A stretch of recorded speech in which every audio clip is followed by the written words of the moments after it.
le board c'est clos, tout le monde a fermé ses cahiers, tout ça, et puis au moment de sortir de la salle, il y a quelqu'un qui dit « Ah oui, puis comme c'est une nouvelle usine, ça serait bien que ce soit une usine type 4.0. J'en ai entendu parler, là, il paraît que c'est vachement bien, il faut qu'il fasse un truc comme ça. » Alors bon, moi je savais un petit peu ce que c'était il y a 3 ans, hein. Je savais un petit peu ce que c'était, mais je me suis dit, l'impression qu'il faut avoir un petit peu de sous quand même pour faire ça.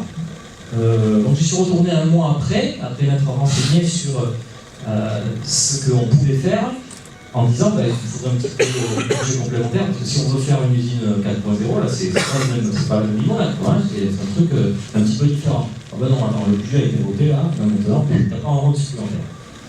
Bon, ben alors, je me suis renseigné, j'ai regardé, il faut bien comprendre que l'usine 4.0 ou l'usine du futur, ou enfin ce qu'on parle, et on en a beaucoup parlé ce matin, en fait ce n'est qu'un outil, pour être efficace. Donc après, il faut se poser la question de qu'est-ce qu'il faut faire pour être efficace, et après on verra comment cet outil peut nous aider. Donc c'est ce qu'on a fait tout à fait au début, c'est-à-dire qu'on a dit, pour pouvoir être efficace demain, il va falloir évoluer et identifier des axes d'amélioration par rapport à l'industrie traditionnelle pour pouvoir se démarquer par rapport aux autres. Donc, j'ai défini quelque chose que j'ai cherché et que j'ai touché un petit peu partout. Dans la fabrication mécanique, en fait, on a ces axes-là qui sont en fait des axes moteurs qui nous préoccupent tous, en tout cas pour ceux qui travaillent dans l'industrie mécanique, qui sont la conception produit-process. Est-ce que la conception est adaptée à ce que l'on utilise comme process? Moi, le process, c'est les imprimantes 3D. Comment on va piloter et on va commander la production? Comment on va piloter et commander la production suivant la problématique de production? C'est-à-dire que, est-ce qu'on fait de la grande série ou est-ce qu'on fait plutôt de la petite série? En l'occurrence, je me trouve confronté à une typologie de production qui est faire que des prototypes. Donc en fait, aujourd'hui, je ne fais que des prototypes, donc en fait j'ai une gestion de production qui est plutôt une gestion de projet. Si je fais de la gestion de projet, comment je vais arriver à me débrouiller pour gérer tous ces trucs? Et puis la précision de fabrication, est-ce que je vais pouvoir rendre un service avec une grande précision de fabrication ou est-ce que plutôt je vais m'inscrire dans la moyenne gamme? Et puis, etc.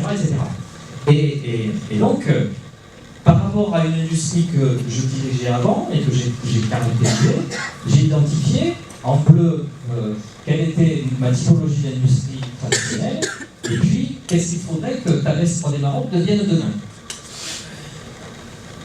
Et après, je me suis posé la question de comment toute la transformation qui existe aujourd'hui et de ce qu'on appelle l'industrie 4.0, comment je peux faire en sorte que cet outil m'aide pour pouvoir obtenir cette espèce de boîte d'araignée rouge là que je voulais pour pouvoir créer une industrie créative demain pour rendre les services au groupe Thales dont vous avez besoin. Voilà. Et donc, je reviens encore, l'industrie 4.0, l'usine 4.0, les capteurs connectés, etc., ce ne sont que des outils pour nous permettre d'atteindre ma cible. Parce qu'à la fin, ce qu'il faut, c'est que l'activité elle soit fluide et qu'elle soit efficace, et puis que, accessoirement, elle gagne de l'argent. Hein, parce que la finalité, quand même, de toute industrie, c'est de gagner de l'argent. Donc, il ne faut pas qu'on fasse des investissements démesurés qui grèvent l'efficacité de l'usine, et il faut que tout soit orienté pour qu'on gagne l'efficacité. Et puis, une fois qu'on a fait ce constat, et bien après, on s'est servi dans l'usine de tous ces outils qui étaient mis à disposition pour voir comment on pouvait finalement les mettre au service de notre cible, de ce que l'on voulait obtenir. Donc, l'impression 3D, c'est une impression qui va permettre de réaliser des objets qui ne sont pas réalisables par les autres procédés de fabrication. Donc ça, c'est quelque chose qu'il faut mettre en avant, parce que quand on pense à impression 3D, souvent, puis j'ai plein de clients qui me font appel à moi et qui me disent est-ce que tu pourrais pas fabriquer cet équerre-là moins cher que ce que j'arrive à l'obtenir aujourd'hui? Une équerre classique qu'on peut obtenir en bloc lignée, il ne faut pas imaginer qu'avec l'impression 3D, elle va être moins chère. Par contre, l'impression 3D elle va permettre de réaliser ce type d'objet, qui est un robinet dans lequel on fait circuler l'eau dans le treillis. Mais ça, si vous essayez de le réaliser avec les outils classiques, vous allez y arriver. même en moulage, c'est impossible à faire. Donc c'est comment faire pour que je puisse montrer aux futurs clients tout l'intérêt de l'impression 3D. Et là, c'est l'utilisation des outils digitaux, dont on va parler un petit peu plus tard. Bon, on continue avec la planche d'après. La planche d'après, c'est être connecté avec ses clients et avec ses partenaires. C'est plutôt que d'avoir un commercial qui va faire le tour de tous les bureaux d'études de Thales, en fait, ce que je vais faire, c'est que je vais développer une plateforme digitale, quelque chose de finalement assez simple, un peu comme un site internet, un peu plus évolué, mais une plateforme digitale qui va faire en sorte que tous les bureaux d'études puissent se connecter à cette plateforme et puissent se poser des questions sur qu'est-ce que c'est que l'impression 3D, et puis après rentrer en contact avec l'usine pour pouvoir échanger. Donc en fait, c'est un petit peu comme quand vous vous connectez à un site internet et puis vous envoyez vos photos, et puis on vous renvoie les photos qui sont imprimées sur papier glacé. Et bien là, c'est pareil. C'est-à-dire que on va se connecter, les gens vont télécharger le modèle que vous avez imprimé, et puis on va échanger avec eux. On va échanger à travers des outils digitaux, justement, qui vont permettre de travailler avec eux pour optimiser leurs produits, le rendre imprimable. Et puis une fois qu'on est d'accord, nous on s'occupe de fabriquer et on lui renvoie. Donc en fait, voilà une application d'un outil qui est un site internet, hein, c'est quelque chose qui n'est pas très compliqué, un outil qui va permettre d'être en communication avec les clients et qui va permettre d'éviter de courir le monde pour essayer de trouver des clients. Une deuxième application, mais là je vais démystifier certaines choses que certaines personnes ont vues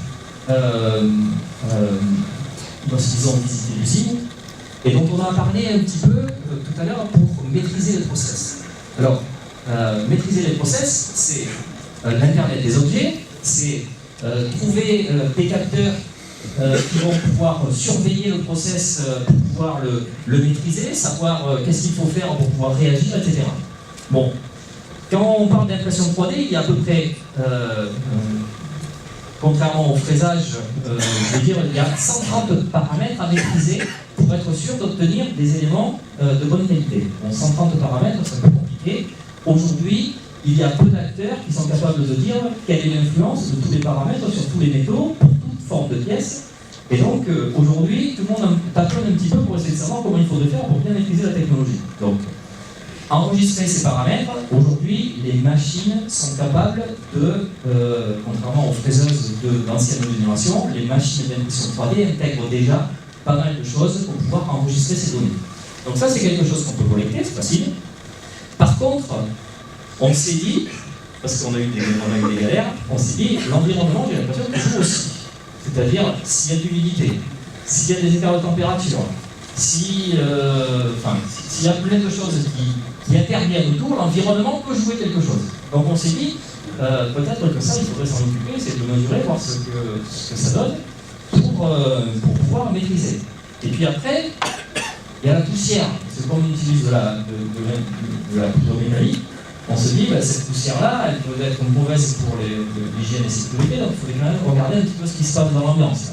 Et puis après, on a identifié plein de paramètres qui pouvaient jouer et dont il faudrait se préoccuper. Puis on s'est dit, bon ben, là, maintenant il faut mesurer tout ça. Pour mesurer tout ça, on s'est renseigné, on a demandé à Siemens, voilà, pour pouvoir collecter toutes ces données-là, toutes ces données, combien... Est-ce que vous avez un système qui répond à ça? Bien sûr, on a fait ce qu'il faut. Ça coûte 15 millions de dirhams. Alors, on va regarder les poches. Comme je n'avais pas de budget supplémentaire, impossible. Donc, ce qu'on a fait, c'est que. Alors, je vais démystifier certains trucs, je suis désolé. Mais on est allé sur Amazon et puis on a acheté des capteurs à 100 dirhams. Alors après, s'il y a des gens du CETIM qui regardent, si on est au Maroc, on essaye de trouver des idées intelligentes. Alors il fallait acheter à peu près 32 ordinateurs avec 32 cartes réseau qui puissent renvoyer ces informations sur une base de données. Alors on s'est réunis avec les gars, puis on a dit, bon ben, de toute façon, comme on n'a pas un rond, comment on fait? Alors ce qu'on a fait, c'est qu'on a acheté des Raspberry Pi, des Raspberry Pi, c'est-à-dire des trucs à 300 dirhams. Des petits ordinateurs à 300 dirhams qui sont munis d'une carte graphique, qui sont munis d'une carte mère, qui sont munis d'une carte réseau. Et avec ça, on digitalise un signal qui est analogique à 256 bits. On le mesure, on le renvoie vers une base de données et on collecte les données. Et on s'en est sorti pour faire beaucoup. Bon, 32 ou 40 écrans aussi, pour pouvoir récupérer l'information et la restituer à tout le monde. Et tout ça, je l'ai fait. Alors vous allez me dire, alors pour piloter tous ces machins et tout ça, il a fallu un prix Nobel, qui est le mieux du MIT, etc. Non, c'est pas vous avez. On est 8 dans le 8. 7 ingénieurs marocains et moi, incompétent. Voilà. Et on est que ça. On a fait, et on collecte les données. On collecte les données, et puis on a commencé à les traiter pour voir, et on a découvert qu'il y a certains phénomènes qui entraînaient des défauts que l'on n'aurait pas été capable de voir autrement, parce que les hommes n'étaient pas capables d'intégrer le fait que l'hygrométrie avait évolué sur 6 mois, d'être usinée pour pouvoir faire l'interface. Et on est obligé d'avoir les interfaces qui soient polies pour pouvoir assurer l'étanchéité. On est obligé de faire de l'ajustage pour pouvoir enlever toutes les bavures, parce que l'impression 3D, elle apporte des belles formes, mais pour que ça soit beau, joli, il faut quand même apporter beaucoup de valeur ajoutée, et de la valeur ajoutée qui est encore très manuelle. Et j'ai estimé qu'en faisant de l'activité qui occupe des machines 24 heures sur 24 pour créer de nouveaux objets qui n'existeraient pas s'il n'y avait pas cette technologie qu'on installait au Maroc, on allait occuper environ une centaine de personnes pour faire tout le post-processing qui est plus ou moins mécanisé derrière, c'est-à-dire que de l'usinage, du traitement de surface, mais aussi il y a de l'ajustage, il y a pas mal d'activités qui sont en fait de la création de valeur qui va quand même participer à l'emploi et de l'activité qui sont des activités moins diplômées. Alors, bien sûr, pour l'impression, l'activité 4.0 telle qu'on l'a définie, elle est pour faire de l'impression, on nécessite certainement des ingénieurs, mais après on a besoin de maîtriser les process pour robustifier la supply chain. On a besoin de robustifier plein de choses au niveau du post-processing. Et au niveau du post-processing, il va rester dans l'impression 3D à peu près 50 à 60% de valeur ajoutée qui vont rester traditionnelles. C'est-à-dire que même avec une nouvelle technologie qui va permettre de créer de nouveaux objets comme le robinet que je vous ai montré, transformer le post-processing et le robustifier au niveau des process classiques pour être dans toute la chaîne qui va participer avec l'usine que je vais diriger à avoir un process qui soit très rapide, très réactif et qui puisse donner et être robuste au niveau de la qualité qu'on va pouvoir délivrer. Et ça, c'est quelque chose qui est un enjeu assez fort en complément de l'impression 3D, qui est quelque chose qui n'est pas anecdotique parce que c'est une nouvelle technologie, mais quelque chose qui est assez difficile à construire, parce que construire la robustesse des process qui font intervenir beaucoup d'hommes dans la chaîne, c'est quelque chose qui réclame beaucoup de travail.